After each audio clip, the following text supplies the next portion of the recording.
जिसके सामने हो, जिसके निकट हो, उसके विषय में निकटता बढ़ने से अपने आप हर प्रकार से हम उसको देख पाएंगे, हर प्रकार से समझ पाएंगे, होगा कि नहीं?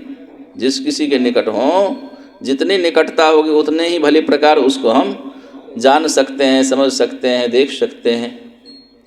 तो श्री वृंदावन आश्रित हुए, श्री वृंदावन का स्मरण कर रहे, अपने मन चित्त बुद्धि को श्री वृंदावन में लगा दिए, अर्पण कर दिए, तो फिर वृंदावन की ही तो विशेष विशेष भांति से हमें अनुभूति होगी। श्री वृंदावन की विशिष्टता, श्री वृंदावन के सब कुछ हमें धीरे धीरे एकदम निकट से अनुभव होने लग जाएगा।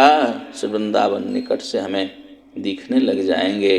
निकुंज में विराजमान श्री प्रिया प्रियतम, उनकी सेवा में संलग्न विविध ये सखियाँ, सहचरियाँ, अनुचरियाँ, किंकरियाँ, ये सब के सब परिलक्षित होने लग जाएंगे। इसीलिए प्रथम आवश्यकता है आश्रय लेने की।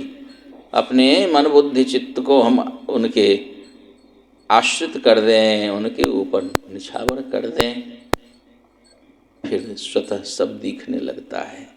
अब क्या दिख रहा है?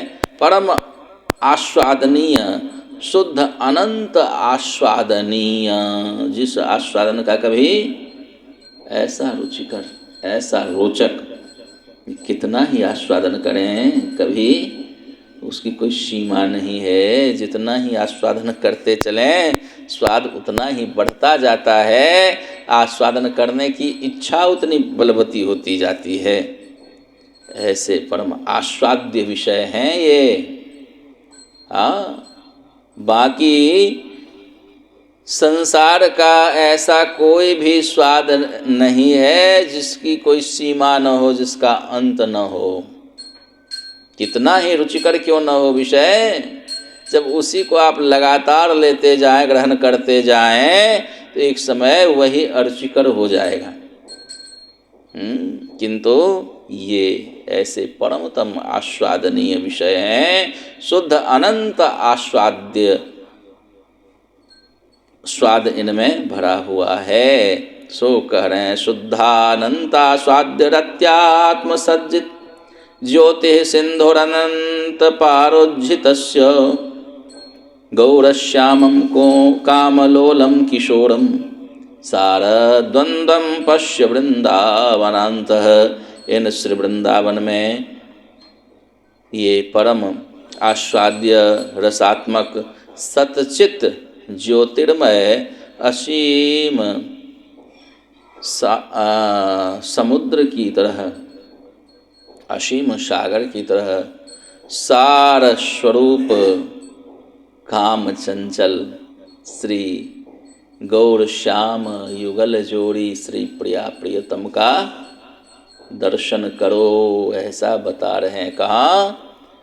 श्री वृंदावन में, श्री वृंदावन की निकुंजों में, श्री वृंदावन की बीथियों में विचरण करते हुए, लीला करते हुए, क्रीड़ा करते हुए क्रीड़ा प्रिय इन युगल वर का दर्शन करें हम। चिंतन में, स्मरण में, स्मरण करने का यह रास्ता बता रहे हैं, स्मरण करने के का विषय दे रहे हैं कि ऐसे स्मरण करें, विचार करें। और इनका जो आस्वाद, परम आस्वादनीय है, परम रोचक विषय हैं, जो अनंत आस्वादनीय हैं, इनका स्वाद यदि मिलने लग गया, अर्थात इनकी मधुर रूप लीलाओं के चिंतन में यदि यह मन लग गया, चिंतन का स्वाद मिल गया, ऐसे परमहारी, परम मनोहारी, परम निरंतर निरंतर परमतम आनंद सिंधु में निमग्न रहने वाले आनंद घन सच्चिदानंद घन श्री युगल सरकार के निकट यदि हमारा मन पहुँच गया, चिंतन उन तक पहुँच गया, तो मन का तो ऐसा यह विषय जब प्राप्त हो जाए ना, तो फिर क्या वह उसको छोड़ सकता है कभी?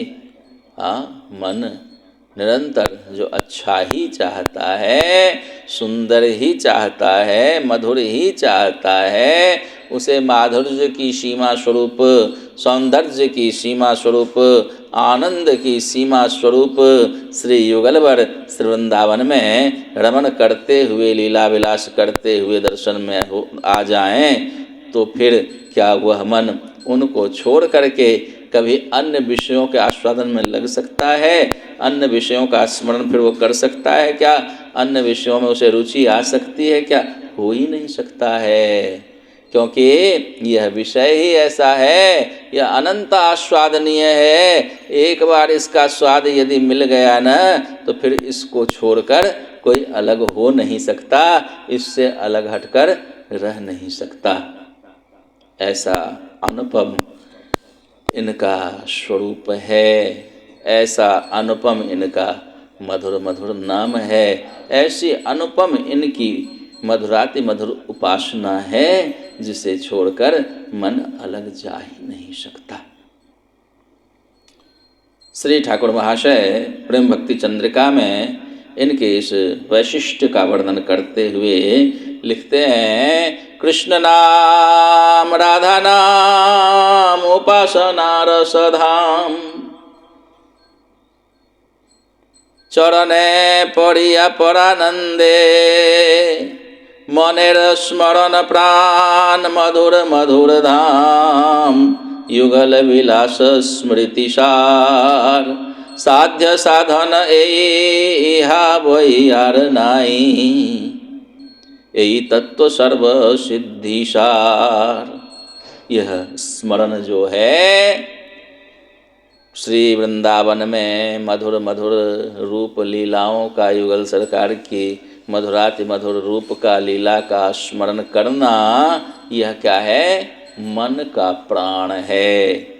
इसी से मन स्वस्थ होते हुए स्वस्थ पूर्वक जीवित रहता है। यदि मन मधुर लीला स्मरण चिंतन में न लगे, मन इनकी मधुर मधुर लीलाओं की भावना न करे, न सोचे, तो फिर वह मन तो समझो मर ही गया। तो क्या करें? मनेर स्मरण प्राण, मन का प्राण क्या है? स्मरण, मधुर मधुर श्री वृंदावनीय माधुरी का स्मरण करना, इसका आस्वादन करना, यही मन का प्राण है। और यह स्मरण, यह चिंतन, यह साधन है, यही साधना है।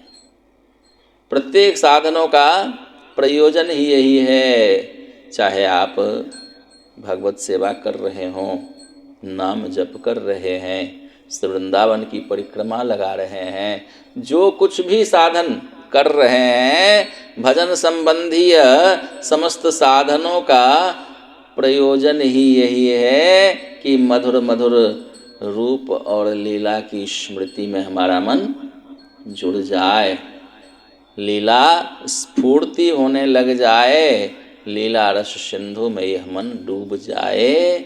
स्मरण ही प्रयोजन है।